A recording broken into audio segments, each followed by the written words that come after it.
Back with you on Open. In an interview with the New York Times, Tennessee Senator Bob Corker said that he feared that Trump was steering the nation on a path to World War III. Supposedly, Secretary Tillerson went on to call the president a moron, causing the president to challenge Tillerson in an IQ face-off. In the midst of all of this, the EPA has signed a measure to repeal Obama-era carbon emission rules. Here to talk about these and other latest political topics, welcome the owner of Retrovision Media. Welcome back, Lee Bynes. Nice to see you. Good to be back. I guess it's really welcome to me because I'm usually not here, but you're here every week. So let's start with Senator Corker's comments, and then he gave that interview to the New York Times. How outlandish is it for the Republican senator to come out against the president so directly as he did? Well, you know what? I think if the GOP was honest, there would be a lot more senators and House representatives weighing in on this. There's an issue going on in the White House with regards to the president's fitness for duty, as they say. And we've been seeing this from his constant tweets that have been getting himself and the United States in a lot of trouble, both domestically and with foreign policy. 140 characters is absolutely no way to treat these issues that we're facing right now. So when Bob Corker mentioned that the White House was acting like an adult daycare center and folks are not paying attention, I think there's something there to be concerned about. Isn't it ironic, or maybe we should say, isn't it obvious that three of the senators who have actually come out to directly criticize the president, Republican senators, are all three who are retiring? It would seem to me there's just an immense amount of fear from Republicans to stand up and, frankly, do what John McCain did and do something that contradicts the president's wishes. Well, few senators or Congress people have as much stock as John McCain. It's troubling. In other words, that he could afford to take that risk. Precisely. Most people understand the risks that they would take to go against the president. Any criticism, constructive or not, will not be tolerated. They will face a tweet storm as a result of it. They could face a primary challenge as a result of it. So the only way to get an honest answer out of a GOP representative is that they have to have already made the decision that they're not going to run again. Some of the items, and let's talk about this rollback of the Obama EPA environmental policies, would seem to be very obvious. If you were to drive through Texas, for example, right now, you will see all kinds of wind generators and solar generators. In other words, the state of Texas in many ways has endorsed the idea of alternative energy, yet none of the Republicans down there will come out and say, you know what, maybe it's not a good idea to roll back some of those environmental policies. It's a fear factor. You think it's simply fear? And I'm going to make another suggestion after you finish what you're going to say. I would suggest that it definitely all goes back to the fear factor of the retaliation that Donald Trump has a proclivity for. So if you don't want to face Steve Bannon and his crew on the outside, and he's been making a lot of noise suggesting that Bob Corker probably should resign for making the statements that he has. So it's all rooted in fear.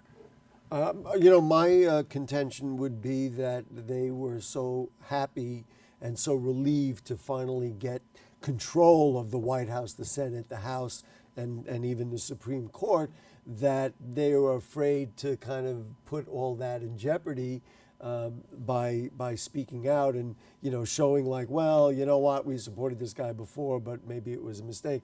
I think that they're very worried about breaking their unity and coalition, which maybe they don't really have in the first place. In a situation where things are making sense and there's a logical thinking process going on, I would agree with you. However, yes, they have the control of the House, they have the control of the Senate, and they have control of the White House. What they don't have control of is Donald Trump. He's a wild card in this whole process. One could say that he is a loose cannon. He could go off on anybody at any time in any direction. And without having that kind of control, it's impossible to get any legislation done. Relying on John Kelly, the Chief of Staff, to rein him in, if you will, it is not working. So, and you bring up really what I was going to talk about next. So then Rex Tillerson calls the president a moron, and you've got your Secretary of State, you've got your Chief of Staff, you've got people throughout the administration who clearly seem to not be very happy. Taking a step back, is it possible to operate an effective administration in that way when even the people on your own team are not really speaking with the same voice? Well, I think you answered your question already. The obvious answer is no. There's been absolutely no major legislation passed through the course of the president's tenure so far with regards to the tax reform and the tax cuts that he's trying to get through. With him going after senators the way he have, it doesn't seem to me that that's going to happen either. So yeah, things are in total chaos, and the fact that we're talking about these things, the fact that Rex Tillerson is saying or alleged to have called the president a moron, the fact that Bob Corker did indicate that this man could be leading us down the path to World War III. That sends a message not to the domestic audience, but that sends a message to the international audience. Everyone is wondering, is this possible that the leader of the free world is unfit for duty? And if he is, are there any protocols in place to deal with that particular instance? These are dangerous times. Make no mistake about it. I guess I have the toughest question of all, and I'm going to ask you to solve America's problems right now. In a minute. We'll do it in 60 Stop seconds. complaining. Now Yes. we're going to try and get you to do that. Okay. What are the answers? I mean, aside from what may come out from Mueller's investigation and the Russia investigation, I mean, nobody really knows at this point. You don't know how that's going to turn out. But what are the answers to either get a unified administration with a cohesive policy that is in shape or in sync with subordinates and other people in the administration? How do we make Americans feel better that their country is moving in the right direction, aside from kind of the literal civil war that we've got going on? Well, you know what? That civil war is occurring inside the Republican Party in and of itself. But how do you get everybody on the same page? I would say that's impossible under the current set of circumstances. But I would say this. I made a note this morning that the most powerful man in the world, or person in the world, believe it or not, is not Donald Trump. I was going to say, if you were going to go there, I was going to say maybe he's not. The most powerful person in the world at this point is probably the CEO of Twitter. That person, no, really, that person could put an end to a lot of this right now by canceling the president's account. Now, I know that might sound like a ridiculous notion, but if you really think this through, you're a tough guy. If you really think this through, if they took that platform away from him, and I would agree if it happened, sure, he would have a freedom of speech argument to make, but that platform could not be used for this man to trigger World War III. And that's precisely what could happen based on what's going on right now.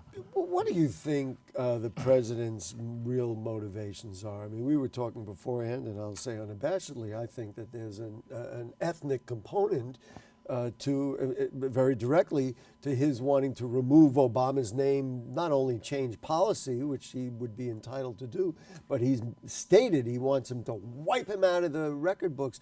It would seem, I mean, that's never been said by any president, even, Obama after George Bush, and they had severe disagreements, but he would never say, let's, pretend he was never the president. Is there a racial component to this? Well, you know what, I cannot speak for what Donald Trump has in his heart. I can only go by his actions and how he responded to the Charlottesville incident, how he responded to the incident in the event, the hurricane in Puerto Rico, how he responded to the Muslim ban and the building of the wall. So one could make that case if you wanted to, but factually speaking, it seems to me that the president, as you indicated, is looking to wipe out all of what Barack Obama's administration did, from a legacy standpoint.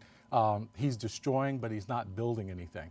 Outside of his insistence upon building a wall, we really don't have any idea of what Donald Trump really wants to do, because his agenda is always modified or muzzled by the tweets, and the tweets seem to take precedent over everything. What do you make of the kneeling down controversy and the fact that the vice president went to a football game and allegedly told his staff, hang out because I'll be leaving very shortly, so it certainly seemed like it was a staged event, so to speak. Well, what do you make of all of that? I think the president, especially in light, especially in light of the fact that there are major issues in North Korea. We have disasters in California. We've had disasters in Florida, disasters in Houston, and then of course in Puerto Rico and in Mexico. Not to mention tomorrow he'll be issuing the decertification of the Iran deal, which would cause a plethora of issues going across the world. That deal was made through the P5+1. The UN Security Council has signed off on it. The international community has signed off on it. He wants to break that deal.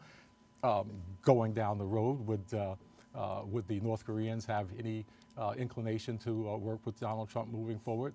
If it was me, I wouldn't. He can't be trusted. So to answer your question, the president created another divisive issue, another distraction, and by doing so, he's created a constitutional crisis with regards to whether or not an individual has the right to express their free speech. I guess we could all say we may miss the old days of just conservatives and liberals debating the issues, because now we've gone off into another whole plane. Yes. Lee Bynes, it is always a pleasure to talk about what's going on with you, and or Darren will have you back here next week. Well, the pleasure is all mine. Thank you so much. We'll take a short break. We'll be right back. More Open after this.